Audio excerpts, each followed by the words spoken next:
चलिए अब अलाउद्दीन के दक्षिणी अभियानों की तरफ रुख करते हैं। देखिए अलाउद्दीन के दक्षिणी अभियान यदि हम बात करें तो उस समय पर दक्षिण में 4 जो शासक थे वह काफ़ी शक्तिशाली थे। वह कौन कौन से थे? एक तो द्वार समुद्र, दूसरा देवगिरी, तीसरा तेलंगाना और चौथा वारंगल। आप यहाँ देख सकते हैं उत्तर पश्चिम में 2 और दक्षिण पश्चिम में 2 और दक्षिण पूर्व में 2। इसके अलावा पांड्य राज्य भी काफ़ी शक्तिशाली था। तो हम एक एक करके देखेंगे कि अलाउद्दीन ने किस तरह से इन अभियानों को सफलतापूर्वक पूर्ण किया। पहले हम देखते हैं कि अलाउद्दीन के दक्षिणी अभियानों से संबंधित क्या क्वेश्चन बनते हैं। अलाउद्दीन के दक्षिणी अभियान धन प्राप्ति हेतु थे, यह कथन दे दिया जाता है, और कारण वह दक्षिणी राज्य को कब्जे में करना चाहता था। तो क्या वाकई में वह दक्षिणी राज्यों को अपने कब्जे में करना चाहता था?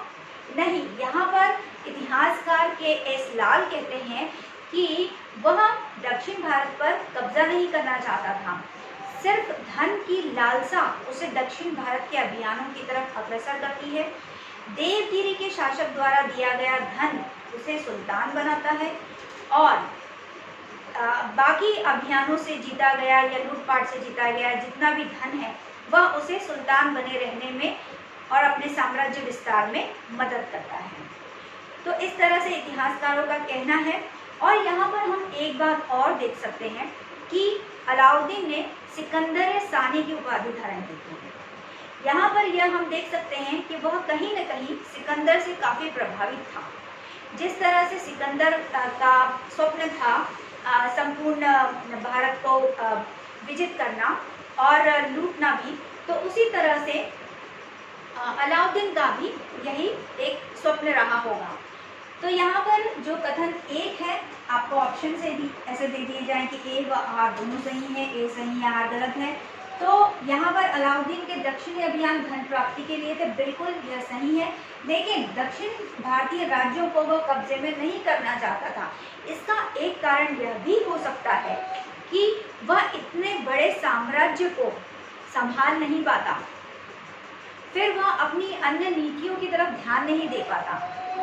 तो इस तरह की उसकी सोच रही होगी। तो चलिए देखते हैं अब सबसे पहला आक्रमण जो उसने देवगिरी पर किया था उसका क्या कारण रहा होगा कि उसे आक्रमण करना पड़ा। देखिए यहाँ पर जो शासक थे उनका नाम था रायचंद्र या रामचंद्र भी कहते हैं उन्हें।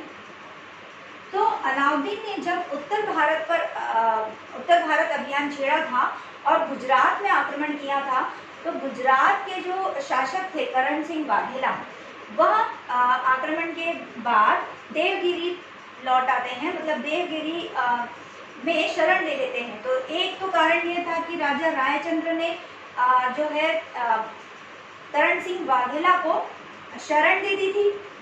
तो पहला तो कारण ये था कि शरण देना शासक को, और दूसरी बात ये थी कि 1296 में रायचंद्र ने अलाउद्दीन खिलजी के आक्रमणों को रोकने के लिए उसे राजस्व आय देना स्वीकार किया था। यही छंद एक प्रदेश था, वहाँ की राजस्व आय देना स्वीकार किया था।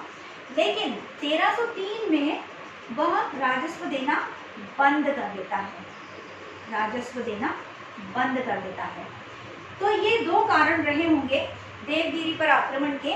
इस तरह से शासक रामचंद्र पर आक्रमण करते हैं और यहाँ पर जो करण सिंह वाघेला की जो पुत्री है देवर रानी, जो अपने पिता के साथ शरण लेने के दौरान यहाँ पर आई थी, उसे मलिक काफूर को अलाउद्दीन खिलजी दिल्ली लाने के लिए सूचना देते हैं। मलिक काफूर, अब ये मलिक काफूर कौन है? तो मलिक काफूर के नेतृत्व में ही दक्षिण अभियान चलाया जाता है और इसने जितने भी अब दक्षिण के अभियान थे उसमें मलिक काफूर का काफ़ी सहयोग रहा, या ये कहिए कि वह मलिक काफूर के कारण ही सफल हो पाए। तो यहाँ पर मलिक काफूर के दक्षिण विजय के मार्ग, यहाँ पर ये भी मैप के रूप में आईएएस या पीसीएस में ये क्वेश्चंस बनते हैं कि दिल्ली से लेकर के मदुरई तक का जो रास्ता था मलिक काफूर के दक्षिण अभियान का वह बताइए। तो इस तरह से एक क्वेश्चन बनता है। तो मलिक काफूर के नेतृत्व में, अब ये मलिक काफूर कहाँ से आए, तो गुजरात अभियान के दौरान, उत्तर भारत का अभियान जब चल रहा था, तो गुजरात अभियान के दौरान मलिक काफूर नुसरत खां जो नेतृत्व कर रहा था गुजरात अभियान का, उसके हाथ लगता है। मलिक काफूर को 1000 दिनारी भी कहा जाता है। एक क्वेश्चन बन के आता है कि 1000 दिनार किसे कहा जाता था, तो 1000 दिनारी भी कहा जाता है। और यह क्यों कहा जाता था, क्योंकि इसे ऐसा कहा जाता है कि गुलामों के बाजार से इसे 1000 दिनार में खरीदा गया था। तो मलिक काफूर धीरे धीरे अलाउद्दीन खिलजी का विश्वसनीय पात्र बन जाता है और आगे जाकर हम देखेंगे कि वह प्रधानमंत्री पद तक को भी प्राप्त कर लेता है। तो इस तरह से देवगिरी पर आक्रमण होता है, रामचंद्र की हार होती है, रामचंद्र फिर से राजस्व देना स्वीकार कर लेते हैं। इसके अलावा रायचंद्र बहुत सारा धन भी अलाउद्दीन खिलजी को भेंट करते हैं। इससे प्रसन्न होकर अलाउद्दीन खिलजी ने राजा रायचंद्र को राय रायन की उपाधि दी थी। तो आपसे क्वेश्चन ये पूछा जाता है कि किसे राय रायन की उपाधि दी थी, राय रायन की उपाधि किसे दी गई थी, किसे दी गई थी, तो यह देवगिरी के शासक राजा रामचंद्र को दी गई थी। राय रायन का अर्थ होता है सरदारों के सरदार। तो इस तरह से देवगिरी का जो अभियान है वह संपन्न होता है और देवल रानी को मलिक काफूर दिल्ली ले जाता है और वहाँ पर खिज्र खां के साथ उनका विवाह कर दिया जाता है। खिज्र खां जो है वह अलाउद्दीन खिलजी का पुत्र था और खिज्र खां और देवल रानी के प्रेम प्रसंग की सूचना हमें आमिर खुसरो के आशिका जो साहित्य है उससे मिलती है। आमिर खुसरो एक हिंदी कवि, संगीतज्ञ और इतिहासकार थे और उन्होंने करीबन ऐसा कहा जाता है कि उन्होंने 7 शासकों का शासनकाल देखा था। एक क्वेश्चन और बनता है आमिर खुसरो के बारे में कि दक्षिण अभियान के दौरान अलाउद्दीन खिलजी के साथ कौन था, तो आमिर खुसरो अलाउद्दीन खिलजी के साथ थे।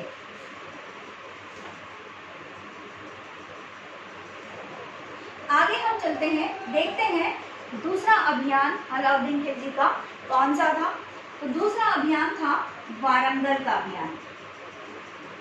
वारंगल में जो शासक थे उनका नाम था राजा रुद्र प्रताप देव या प्रताप रुद्र भी कहा जाता है उन्हें, रुद्र प्रताप देव।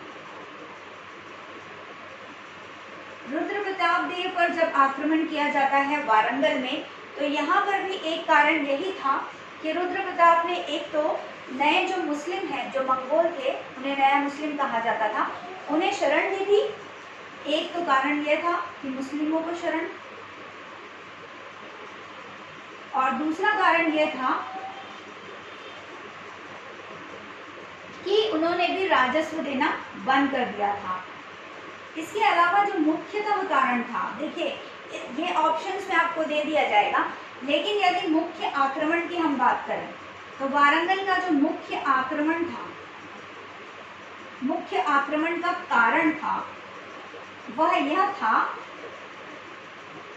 कि 1302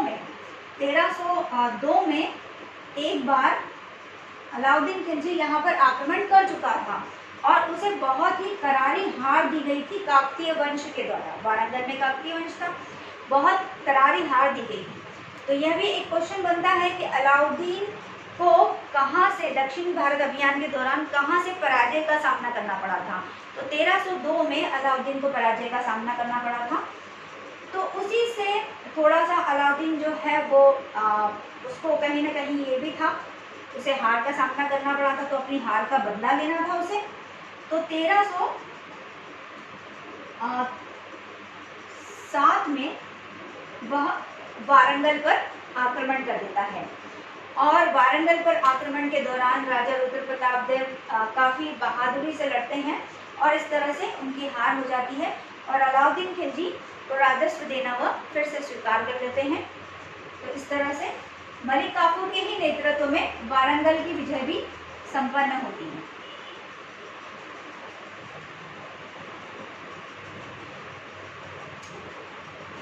आमिर खुसरो के एक क्वेश्चन बनता है, आमिर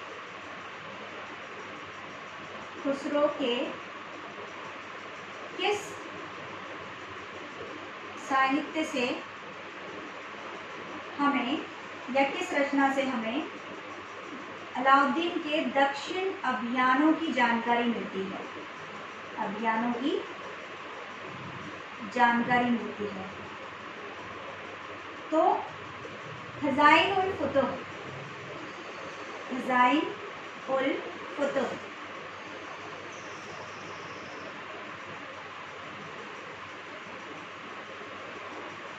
खज़ाइन उल फुतूह से हमें अलाउद्दीन खिलजी के दक्षिण भारत के अभियानों की सूचना मिलती है। इसे तहकीक हिंद भी कहा जाता है, इसे तहकीक हिंद भी कहा जाता है। तो आमिर खुसरो के कई ऐसी रचनाएं हैं, जैसे आशिका, आशिका से हमें हिज्र खां और देवल रानी के प्रेम प्रसंग की सूचना मिलती है। एक और है नूह सिपीहर, नूह सिपीहर या सिपेहर। यहाँ से हमें भारत की जलवायु और आबो हवा की जानकारी मिलती है। ये सभी क्वेश्चंस बनते हैं एग्जाम में आपके, भारतीय जलवायु व आबो हवा की सूचना हमें मिलती है, जानकारी मिलती है। तो इस तरह से ये कुछ क्वेश्चंस बनते हैं अलाउद्दीन खिलजी के दक्षिण भारत अभियान पर। इसके अलावा अलाउद्दीन खिलजी ऐसा पहला तुर्की मुसलमान था जिसने दक्षिण भारत का अभियान छेड़ा और सफल भी रहा। तो वह पहला तुर्की मुसलमान था। इसके पहले ऐसे कोई शासक नहीं थे। एक क्वेश्चन हम ले लेते हैं यहाँ पर फिर से, देखिए जैसे आपको एक क्वेश्चन पूछा जाए कि अलाउद्दीन पहला मुसलमान था, पहला मुसलमान था, आपको ऑप्शंस दे दिए जाएंगे, जिसने राजपूतों से युद्ध किया। क्या वह पहला शासक था जिसने राजपूतों से युद्ध किया? दूसरा क्वेश्चन ये बनता है कि दक्षिण को जीता। तीसरा क्वेश्चन ये बनता है कि सूफीवाद को प्रोत्साहन दिया।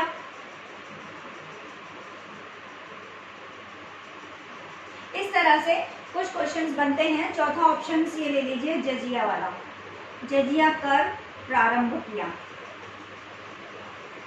अब बताइए इनमें से कौन सा ऑप्शन सही है?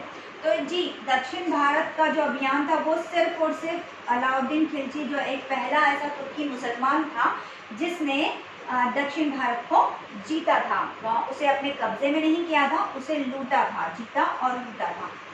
और राजपूतों से यदि हम युद्ध की बात करें तो इल्तुतमिश के समय से ही जो राजपूतों से युद्ध करते चले आ रहे थे शासक, ये कोई नई बात न थी। दूसरा सूफीवाद को भी प्रोत्साहन देते थे, यहाँ तक कि उलेमाओं को भी प्रोत्साहन दिया। जजिया कर भी पहले से लागू था। अब ये जजिया कर क्या था? हिंदुओं से लिया जाता था, 50% तक कर दिया था अलाउद्दीन ने इसे, तो हिंदुओं से लिया जाता था जजिया कर, जिसकी बात हम आगे अलाउद्दीन खिलजी की आर्थिक सुधार नीति के दौरान करेंगे।